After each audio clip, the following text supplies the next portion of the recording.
अच्छा चलो ठीक है, अगर एक हफ्ते के अंदर मुझे तुम पैसा दे देते हो तो 1500 इसमें से माफ कर दूंगा। तो 5000 माइनस 1500, 35 का 3500 दे दो। ए ने फिर क्या किया, किसी और से जैसे तैसे मैनेज करके 3500 दे दिया उस हफ्ते। ठीक। अच्छा, जो ये बी ने ऑफर दिया था, वो सोचा था कि अगर ये 3500 दे देगा तो फिर 1500 दोबारा मांग लूंगा अभी इससे, पहला फुसला के पहले 3500 तो निकलवाऊं, ये ए बी के दिमाग में था। तो जैसे ही उसने 3500 दे दिया, उसने तो ये दिया कि भाई चलो एक हफ्ते के अंदर मेरा 1500 रुपया कम हो गया, मतलब अंडर द impression कि now I have to pay only 3500, he has paid it. Now we demanding now you pay me the remaining 1500.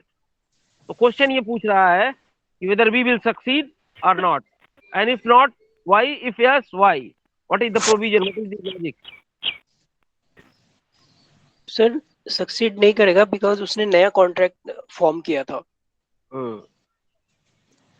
तो कॉन्ट्रैक्ट नोवेशन हो गया था और वो पार्टीज के एग्रीमेंट से हुआ था। That is more important.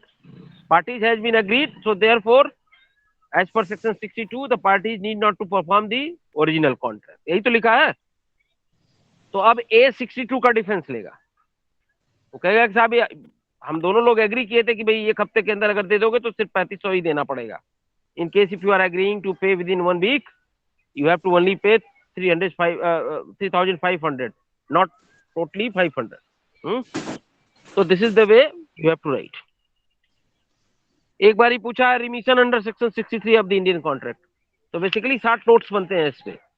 तो that's all about this renovation and rescission, sorry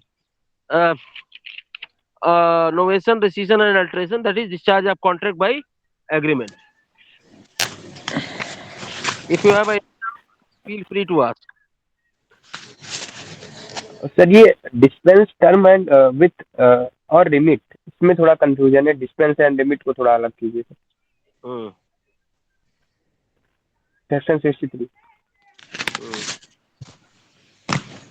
देखो, मे डिस्पेंस विथ और रेमिट, ये कभी पढ़ाया जाएगा आपको सीआरपीसी में आगे चल के। गवर्नर को पावर है और प्रेसिडेंट को सेंटेंस को रेमिट करने का। Yes sir. और एक होता है डिस्पेंस का।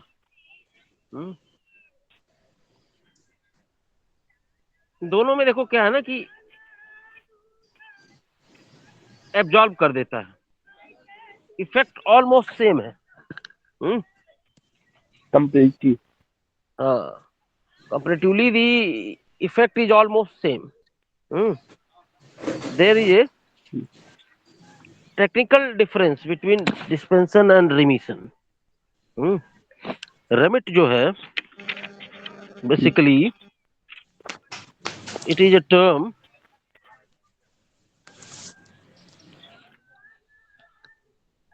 मतलब जैसे चेंज कर दिया, नेचर चेंज कर दिया, आप समझ रहे हो। पैसा लेना था तो कहा कि अनाज दे दीजिए, एक तो है मतलब पूरा पूरा छोड़ ही दिया, कहा साहब माफ।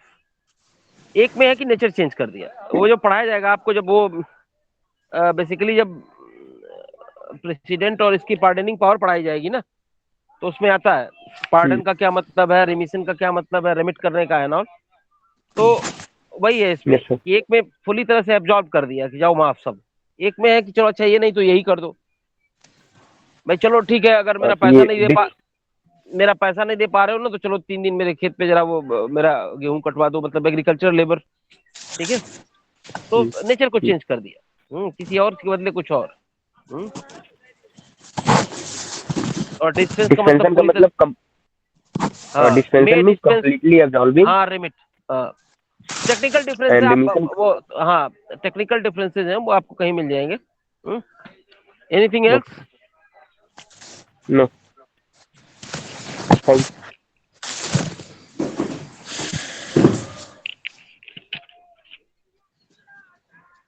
तो now in discharge, I think the last topic remains is the discharge by impossibility or performance and frustration.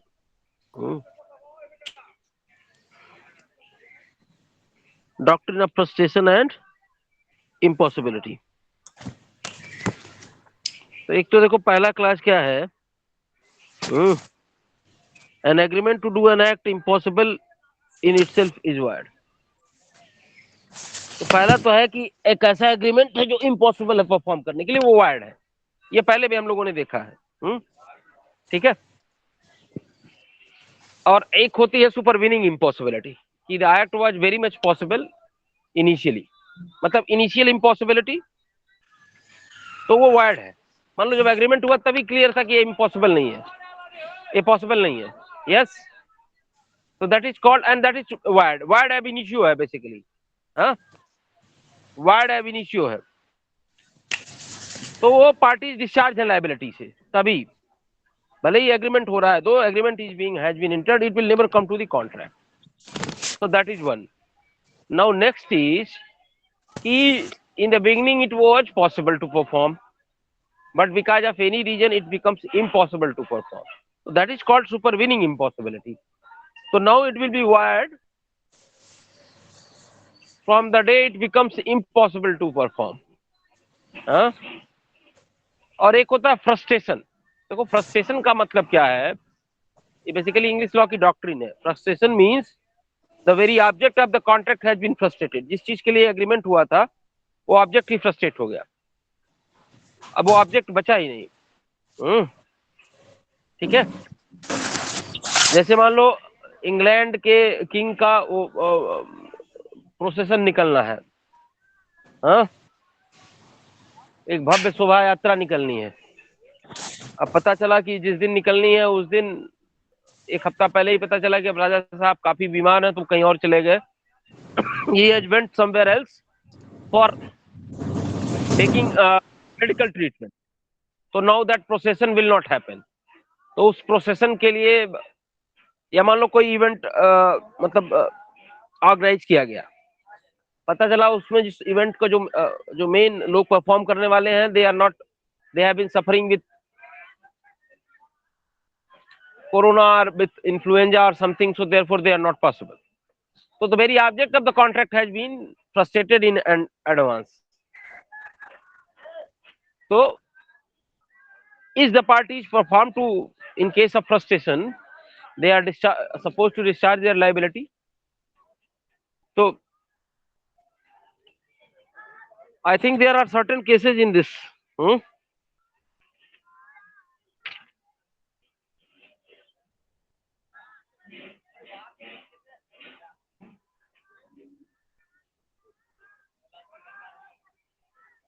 So chalo, what we will do now? Today, in fact, I have to go somewhere. So both the CRs are requested, and first section H and then section I, to write down your roll number, name and attendance in the chat box. Both the CRs are requested to be taken down and forwarded to me. And tomorrow we will start with this impossibility or performance of the contract। Okay sir. हाँ, ये जो तीन चीजें मैंने बताई है ना, थोड़ा आप लोग भी पढ़ना, इट्स अ वेरी इंटरेस्टिंग। तो it will be quite easy. Tomorrow we can start with the directly case law. ठीक है। तो now section H people are requested to be type their roll number, and the LOPA, the Abhilash, they are requested to take the attendance and then forward to me. And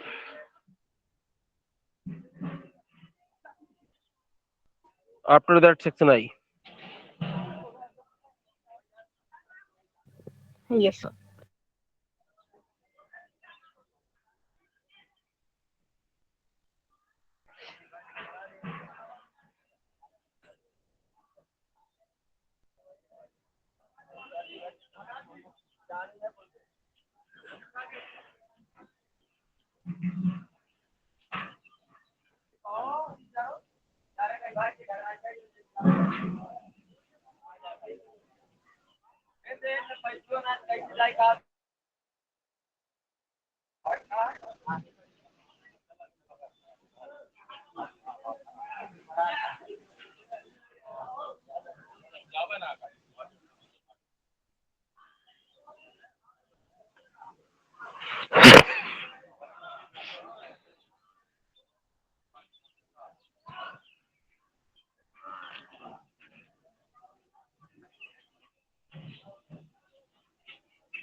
Now, if section H people has been done, is anyone left in the section H to type?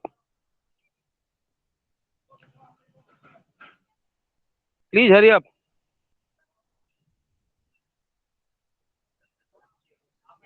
Please hurry up. और प्रखर वो screen record कर लेना पूरा H और आई का, ताकि मान लो let us suppose if someone has missed he may come in the record. Yes sir. Anyone in section H please. Yes sir, मैं टाइप कर रहा हूँ सर, 1 मिनट सर।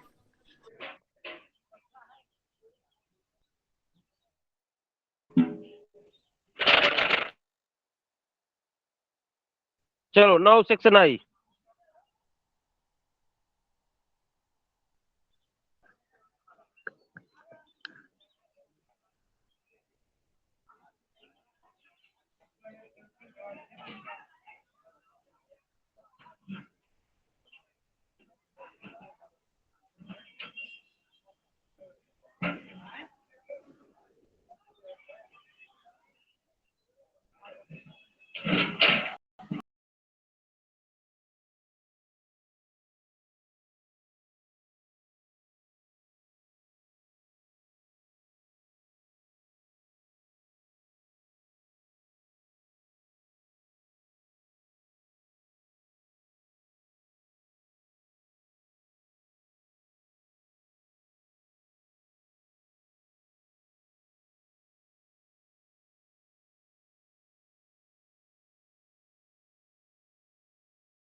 इतनी शक्ति